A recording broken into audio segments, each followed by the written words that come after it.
Fortunately, we had to take it apart again, as you can see. So there was a big issue that revealed several smaller issues that I never would have known about unless I took this apart. When I was first getting this bike going, in that video where I first got it running, you may have noticed that there was a ton of smoke, and it didn't really have a lot of power.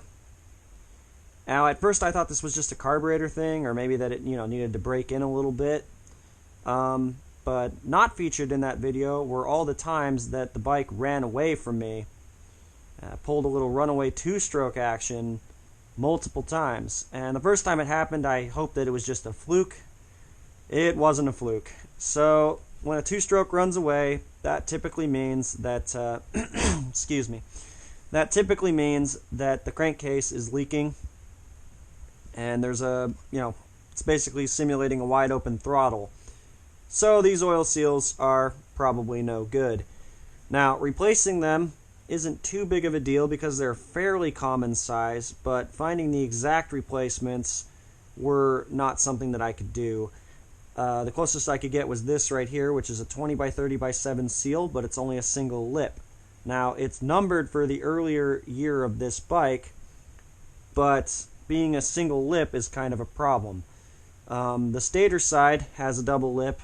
It's the 20 by 30 by 7 seal, which is slightly thinner than the other side.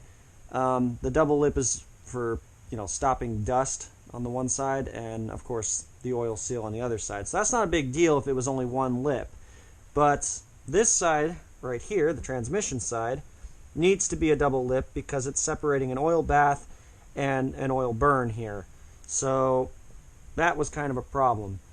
So I needed a solution. I went to my machine shop guy, and we went online hoping to find something out there that would fit, because I guess it's fairly decently common size, and it's not like they built the seals around the motor. It's the motor's usually built around the seals. Now, Keiko is the maker of the seals, and they're again a fairly common outfit, but I couldn't find anything, and my machine shop guy says it doesn't really matter as long as it's the right dimensions and the right grade of rubber. And what we found was a generic seal on 123bearing.com, which is these right here. But as you can see, they're really thin. That's because they didn't have anything that was either 7 or 8 millimeter wide. What they had was 4 millimeter wides. These are NBR rubber, so they're the right grade of rubber for the job. You can use Vital or you can use NBR. That's a newer grade. It's for fuel and heat and all that. And what we're going to do is we're going to double them up. We're going to put, one lip facing out and the other one facing into the motor there, and that's basically how we're going to fix that, is generic seals. So that problem will be solved now with those guys. But, like I said, when I took this apart, there were several other problems, and one of them is a contradiction within this manual. So if you're watching this video for, information on this engine, this is where you might want to listen up. I'm gonna save that for the end of this video. First, let me go over a couple other problems that I noticed. When I put this together, the shifter shaft, which slides on this rod here, as you may remember, this case was having some difficulty sitting down when I was trying to get the crankshaft end into here, and they just did not seem to want to line up, even though they're the exact same as when it was taken apart. Nothing's been changed there. It just wouldn't go down. So I used a mallet and I tapped it in. And when I did that, I actually ended up damaging this case even more. This area right here had already been busted out in one little area, but it didn't really seem to matter that much. Obviously it came from whatever hell this bike went through before me. Well, anyway, it turns out there was a hairline crack in there. And so when I forced that down, the rod, which fits into this seat here, broke out a piece of the case, as you can see on this side here. So we had to come up with a fix for that, and what we did was we took a piece of aluminum and we shaved it, spent an afternoon making sure that this was pretty much perfect and that the rod sat nicely. And when we got it, we drilled holes through the case and through the plate, and we used some pop rivets instead of welding it. And it's pretty solid. I didn't want to weld this area. It's pretty scary welding aluminum, and that's a pretty tight spot. So I think this is a much better fix, and it should last plenty of time, you know, if this motor even runs long at all. So one other issue I was having, I'm going to have to keep clearing my throat. Sorry about that. This morning is a little moist outside, so excuse me for that. But anyway, one other issue I was having was the gear stacks here. They seem to be pinching these roller bearings. You may remember they ride on these rings here.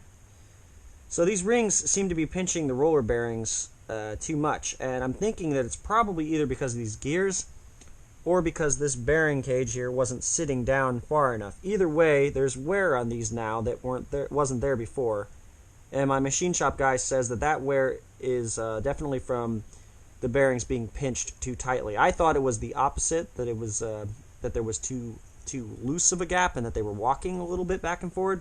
And he says no, it should be the other way. Loose wouldn't be too big of a deal in this case, he says. So what we did was we made sure to tap this down as hard as we could without causing any cracking, obviously. And I've sat here and played around with the gear stack a little bit, and I've noticed that a couple of outcomes I've gotten, even though I haven't changed anything, I've just, I've kept the shims, I've tried removing the shims, but I've noticed that a couple of times the outcomes have been that the face of this gear has sat slightly higher than this shoulder.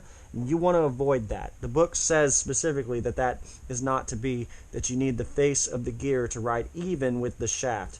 You can see that they're doing some measurements here. That's all it's telling you, is that the top of this should measure the same as the top to the gear. So the faces should be aligned with this shoulder. That's all it's telling you. So just something to look out for.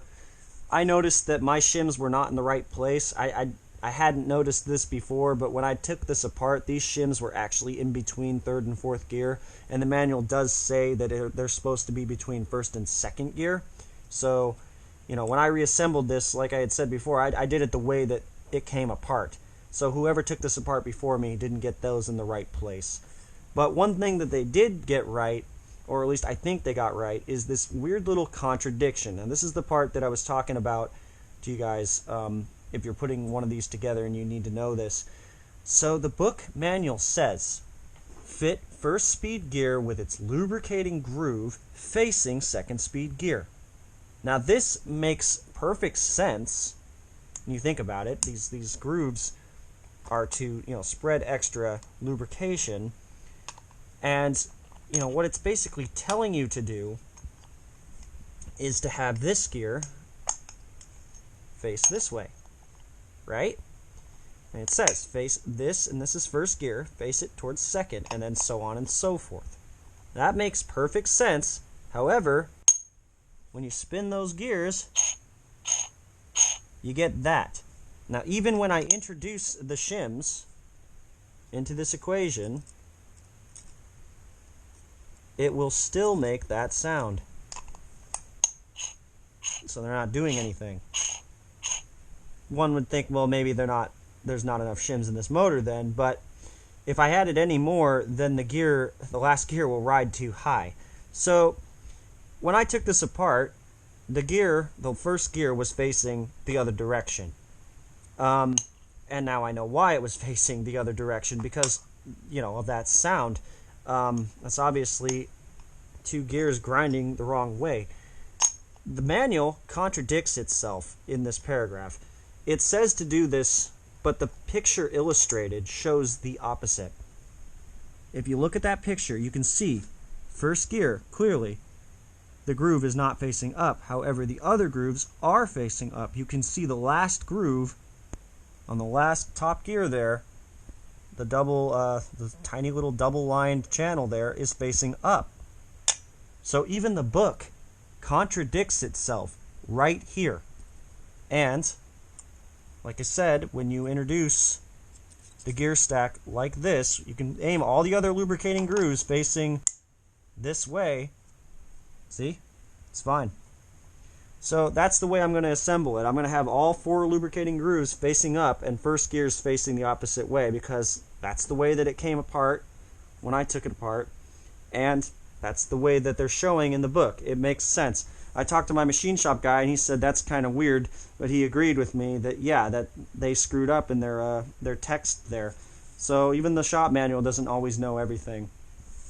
So that just leaves the future outcome of this engine. I've bought a couple extra little things. I bought a new bell nut. I even found one of the special washers. There was only one out there, the one I was missing.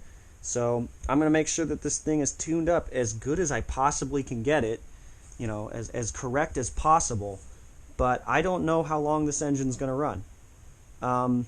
I don't have any reason to suspect that the piston is going to fail or anything. When I looked on the inside of the cylinder, it looked great. It looks like everything was wearing in perfectly. The piston has minor, very, very minor scoring on it, which doesn't look bad. I asked my machine shop guy, and again, he says, yeah, that looks okay. He builds a lot of motors, so, you know, he may not be an expert, but he says that looks pretty good, looks healthy. So I don't suspect that there will be any problem here.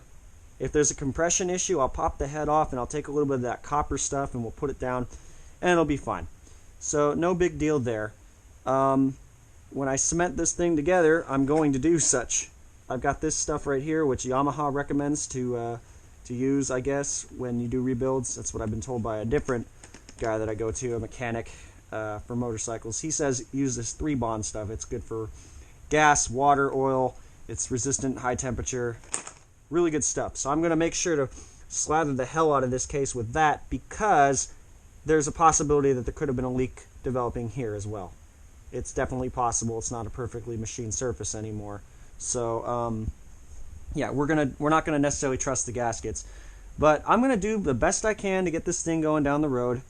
We'll get it back together here, and maybe in a couple weeks I'll actually be playing with it again. I need to get tires for the frame. They're long gone, so we need to do that as well. When I finally get this thing all together, hopefully it'll run good this time, and we won't have as many problems. But I guess if this engine grenades, if something serious happens to it, obviously that's pretty much the deal breaker. I mean, I put so much time and money into it. Really, I'm just looking for it to give me a couple good rides. If it lasts longer than that, great. If it only goes a couple rides, you know, it's a tired old motor, I understand. And it's such a nice frame that I'm not going to give up on the frame of this project. I'm definitely going to end up getting a different engine in there if this gives up on me. So I guess it's basically, if it lasts, great. If it doesn't, well, you know, it was fun while it lasted. I learned an awful lot, and I can always hang on to this big brute of an engine, and, you know, I've got a story. So either way, that bike is going to go down the road. Just whether it goes down the road with its original motor or not, I don't know.